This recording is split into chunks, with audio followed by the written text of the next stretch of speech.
Good morning, Bear Nation. It's Bear with BearIndependent.com. I'm here with the stalwart peacekeeper. I don't know if this is going to be a Patreon only or if this will end up on YouTube, but we had a comment on a live stream recently of a guy who was in California who's like, hey, I'm working 80 hours a week. I'm trying to, by the way, I'm about to let J.A. Dudley beat the crap out of me. So, yeah, it's the morning. How do you start your day, Bear? One of these, some of this, and today Dudley gets to beat the crap out of me. But there's a guy on a live stream who's like, hey, I've got twins in California, twins on the way. I'm working 80 hours a week. I'm trying to prepare for these babies that are coming and get out of California. How do I maintain my relationship with my wife and work 80 hours a week? It's like, there's a lot to unpack there. Yeah. But we were just talking about, you were talking about coming out of her, my people. Yeah. Getting out of Babylon. What were you saying? So, I hear people often or read their comments or whatnot that they can't come out of it for this reason, that reason, whatever. And it's honestly not true. You can come out of her at any moment in time. Nice shirt, by the way. This is not planned. Not planned at all. This is my work shirt. But coming out of her initially starts with a left foot in front of right, and you just do it. You can either pack stuff up or not pack stuff up. You can sell stuff off, or you can buy a place to go to, or what. You can come out of her simply by putting left foot in front of right and going. Now, should you? That's where discernment and the rock comes in. Well, you were saying, if you've got, two babies, maybe living in a hammock in the woods like you is not a good idea. And I said, well, yeah, but maybe a 3-room tent is. And, right? Yeah. So, you were in North Texas, living the life, living the dream, and you're like, screw this shit, and we've had a 100% success rate with veterans with Jeeps who show up here. So, you throw all your stuff in a Jeep, and hammocks hanging in a couple of trees over here, and here you are. And so, for the reason I say that is for those that don't know, you can speak with some authority on this. Yeah, I'm not. Yeah, it's not notional. Right. It would be a good idea if, no, I did it. Yeah, it's not a theoretical dissertation. This is practical. Right. You live in a hammock in my backyard. Yeah, and there's lessons learned. You have to adapt to everything, and the amount of preparation you're able to do, like getting a piece of land or whatever, mitigates some of those adaptations you'll have to make. But the point that I was getting at was that you can always come out. Like, you literally just have to put left foot in front of right and do it. But then you're stuck out of her, and you have to be able to exist that way. That's where it comes down to the should you. Well, I was gonna a thought occurred to me. I was gonna say that my backyard and your hammock is not your final resting place. Right. It's a stepping stone. It's the first step on this path towards whatever you see fit to do as you come out of her, my people. And for those who are unfamiliar with that phrase, it's on his shirt, COOHMP, come out of her, my people, lest you partake of her sins and receive of her plagues, which comes out of the book of Revelation. It's a phrase that's been popularized by Pastor Joe Fox of Viking Preparedness in Shofar Mountain, meaning flee from the cities. Yeah, Viking Preparedness, exactly. Get out of the cities because population density, first of all, it's a higher quality of life out here, says me. Second of all, the population density is going to be a major issue when things go sideways. So if you want to prolong normalcy for you and your people, dealing with people who are behaving badly, and tens of thousands, hundreds of thousands, millions of them around you is going to be a problem in SHTF. So, and to be clear, this is a stepping stone. This is a waypoint. A launch pad. A launch pad. But you said when I determine what the next thing is, but it's really when Yah tells me where to go next. Because I came here because Yah told me to. And I think that is not a small factor, because I agree. Going back to come out of her, my people, lest you partake in her sins and her plagues, it expounds upon this, and I believe it's Ezekiel, that the cities are where sin thrives, you know, and I've definitely witnessed that. I think most people, if they ever get a chance to experience the contrast of not being in the city, will agree that you're inundated with it at all times. It's everywhere. You know, yeah. Yep. So it becomes exponentially more difficult to walk righteously when you're in that environment. So that's more towards the motivations, and Yah's direction is what I will be following to launch out of here.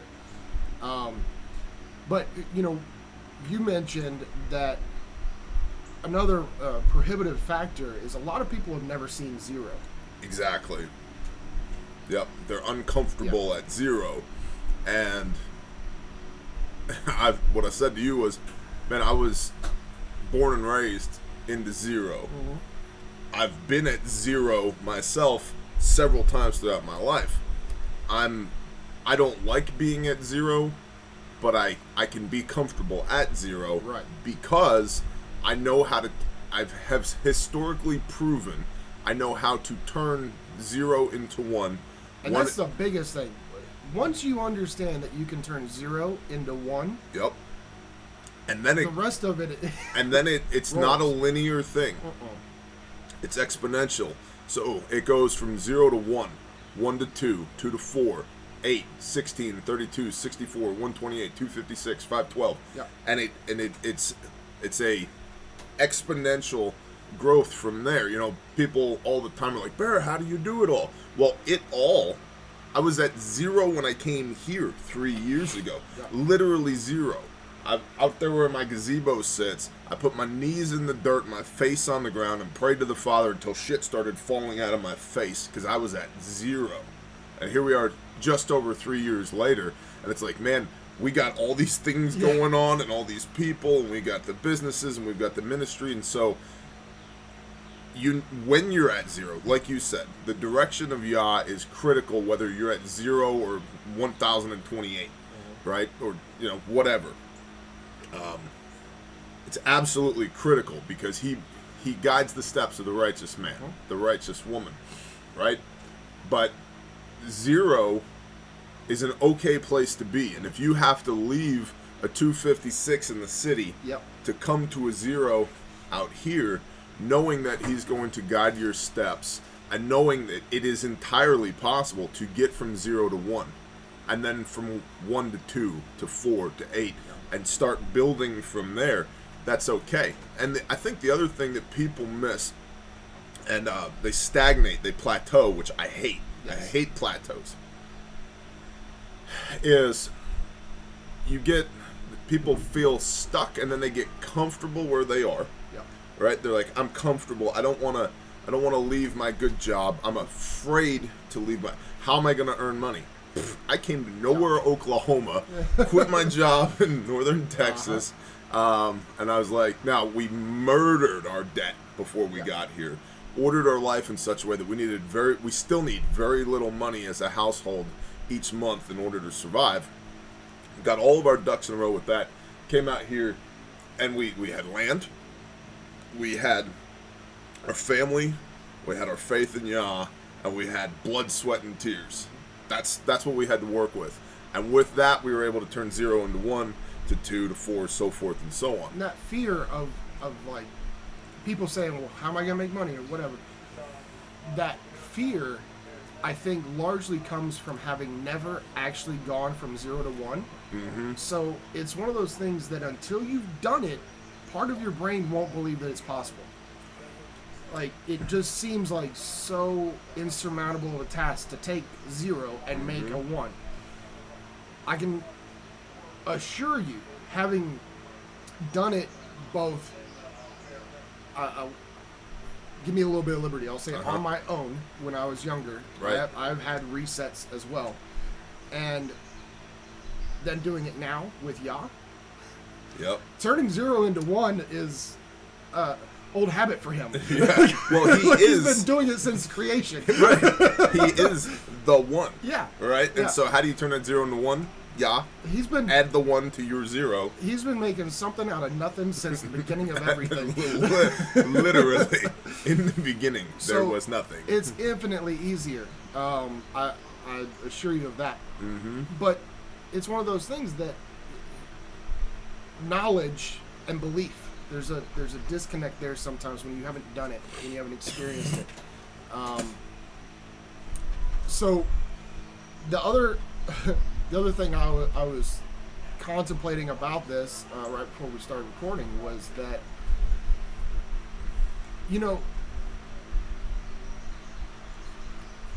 back to the should you come out of her. Mm-hmm. Coming out of her is a physical thing. You can physically put left foot in front of right and come out of her at any point in time. But then you have to also affect the heart condition and your mindset. You were on the same track as I was, because otherwise you will be absolutely miserable if you're not able to shift those things and come out of her in those regards also. Because it's a works in threes, right? Yep. It's a threefold process. Like, you can physically come out and never disconnect your mind or your heart set from the city. Mm-hmm. And that's where you end up with these people that have 20 acres and a freaking $300,000 home sitting on it. That it's ridiculous. Like, like having this super nice house, they want high-speed internet and they want all over their massive air conditioners running all the time on, solar, and you got people spending $150,000 for a solar system that'll support, their latte machine that's sitting on the granite countertop, and it's like, you know what? And if you're independently wealthy, more power to you, but Absolutely. You don't need those things. That's the thing. Like, you can make coffee in a canteen cup next to a fire. Yep. And it's the simple things. It's not just the physicality, you're right. It's the mental, emotional, spiritual that goes with that as well. And if you've left your heart in Babylon and you come out here, you're going to be unfulfilled. And if you're going to be unfulfilled, and I would even go so far as to say that if you think that just making the physical move, think I'm going to go farm me a piece of land with a trailer or a house on it or whatever, and I'm going to come out of her, right? But if you're not prepared to make that mindset and heart set change, I would go so far as to say you're actually going to do more harm than good. Because that's where and I know you've seen it, where you see people come out, but then they go back. They're not ready to be here. They're not ready to actually come out. They don't actually want to be here. Right. They like the idea. Morning, brother. Shalom. You want to pull up a chair? We're talking about coming out of here, my people, and then I'll let you beat the crap out of me. Oh, okay. Another man with some experience. Another man with some experience. That's exactly right. So, we've got the panel of experts here on COOHMP. That's right. So, talking about the mental, emotional, spiritual aspects of coming out of here, my people, and I've seen people in our assembly and outside of our assembly who have moved from the city to the country, but they still had that country mentality. City mentality, rather. Yeah, they didn't actually want to be out here. And a lot of times what happens is they try to bend this situation to their will rather than bending themselves to this situation, learning how to thrive here in union with Yah, rather than they can't do that. They still want all the glitz and the glamour. There's several people that come to mind who I don't need to talk about them on camera, but it didn't work. They came out, they bought land, but they were basically almost like big faith, and I say capital B, capital F, big faith, the industry of big faith. Box checker mentality of Sunday morning, get dressed nice, show up, plaster the fake smile on your face, sing the songs, raise your hands, slap your money in the plate, amen, go home, peel that stuff off and be miserable again. It's like they were doing the same thing, but they were doing that with the property that they bought or the relationships they were trying to build out here. It's like you can't fake your way through coming out of her, my people. That's true. What were we reading in Genesis? Was that Lot, whose wife turned to salt? Uh-huh. Yeah. That's the same it's in the book over and over again how things are going to happen in your life. If you're still living in a city, you can still be righteous. However, you need to see where it is that you're going to go. It's proven right there with Lot and his wife. They decided, they were told, you need to get out of the city. And as they were, his wife kept turning back because she wanted to still be a part of that city life, that partying, that whoring around.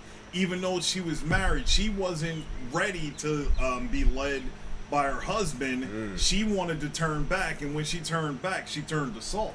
Yep. And that's what happens to a lot of people that say, oh, well, this seems all fun and good, but they don't have the heart condition. They come out into the wilderness, and all they do is cleave to their city life and want to go back to that, or make their city life here in the country. Exactly. Right. Yeah.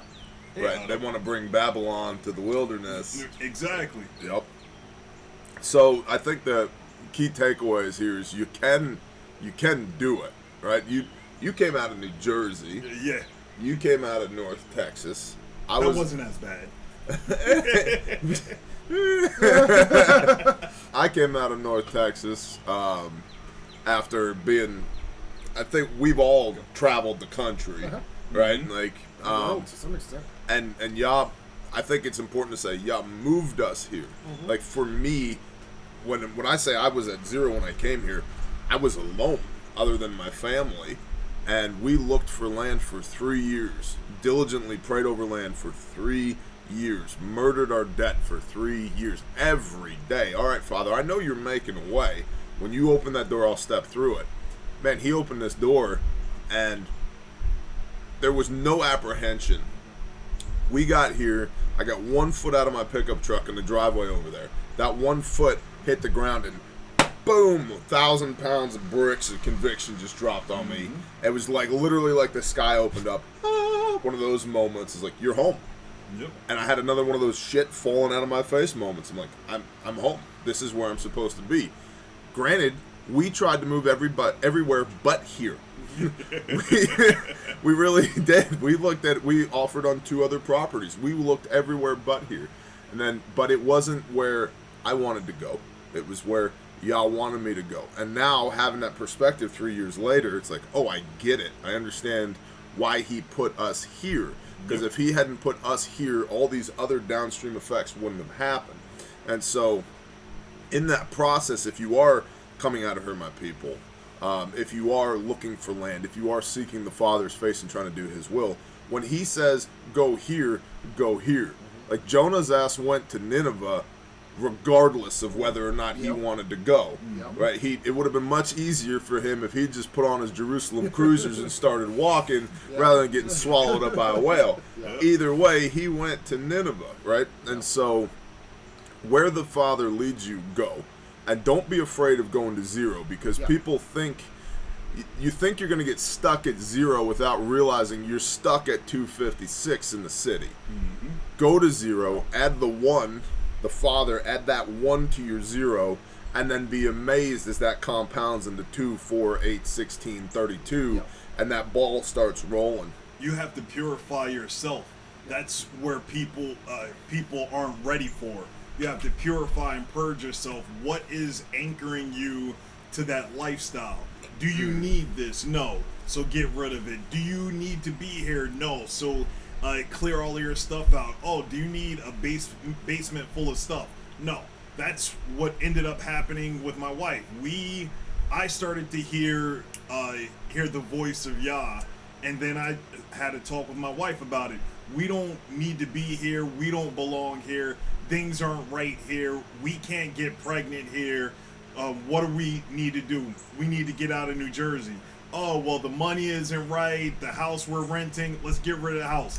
Got on the phone with the people that we were renting a house from. We're out of here in 6 months.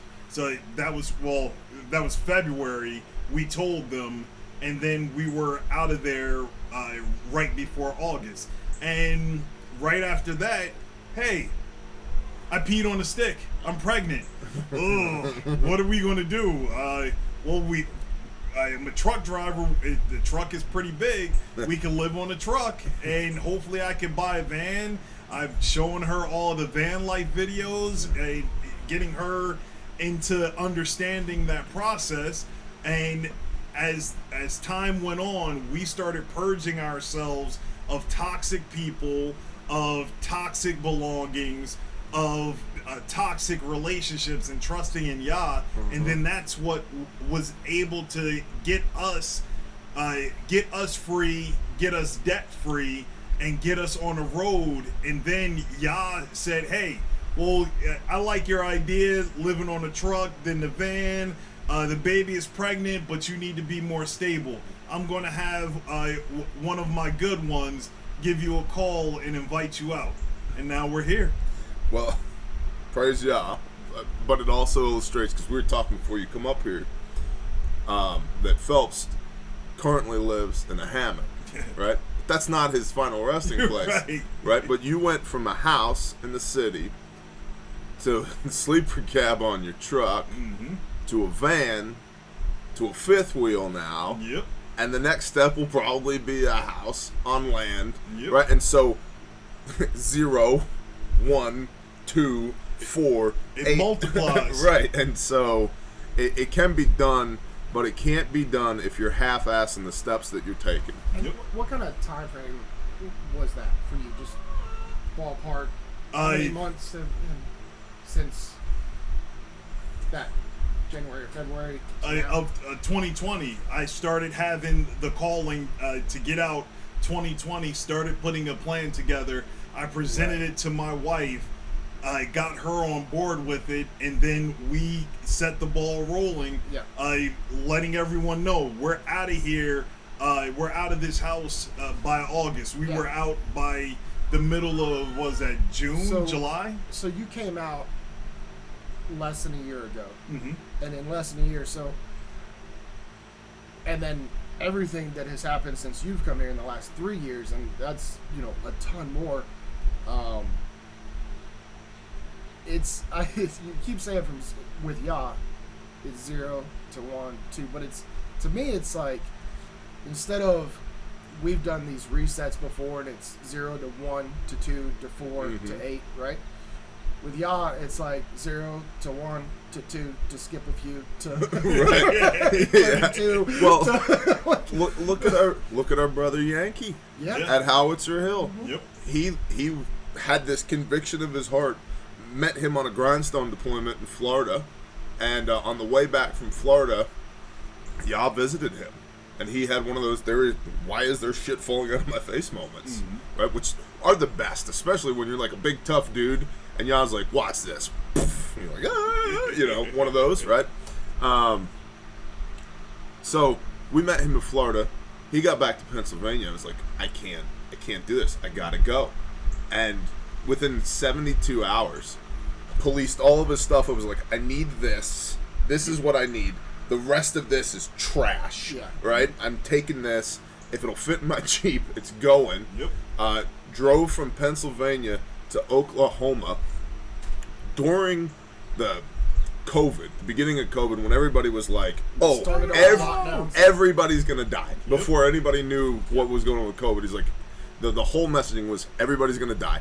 Comes to eastern Oklahoma, within a matter of months, went from single guy living out of a Jeep in eastern Oklahoma to wife, 2 kids, cabin on the land, and a baby on the way. It's like within 1 year, right? And so 1, 2, skip a few, 99, 100, right? And so, but it takes that faith on that front end and that obedience. When Yah says jump, you're like, yes sir, how high? And he's like, dude, you can't even imagine how high we're gonna jump, because I'm gonna put this like miraculous air underneath you. When you jump, you're like, holy shit, like, right? And that's the other thing. People are so afraid of falling. It's like, you don't think Yah's gonna catch you? You don't think he doesn't know what he's doing? And I think a lot of that comes from the concern that the steps of a righteous man are ordained by the Father. Are you doing the best that you can to walk in righteousness? I say that's a that's an equation. It's not just, oh, well, then my steps are ordained by the Father. Because you have to input into that equation. Like, you have to walk righteously to the best of your ability. Yep. So we're going to leave it at that because I got to let you beat the crap out of me because I got a meeting afterwards and we're already at 25 minutes. If you guys enjoyed this type of discussion, I know many of y'all have been asking, hey, we want to see more of the brothers, we want more conversation. Please let us know down in the comments, and if you like this, we'll make it happen some more. And what other questions do you have about coming out of Her My People, about and I don't mean like the super tactical specific, how do I find land? Call a realtor. Right. Like, I'm not a realtor. You know, do your own research, do your own diligence, you know, all of those things. But if you have questions about what this looks like and how to get to this and our backstories is how we got here, if there's some value that we can provide to you on that level, let us know down in the comments. And we appreciate y'all. Shalom. Shalom.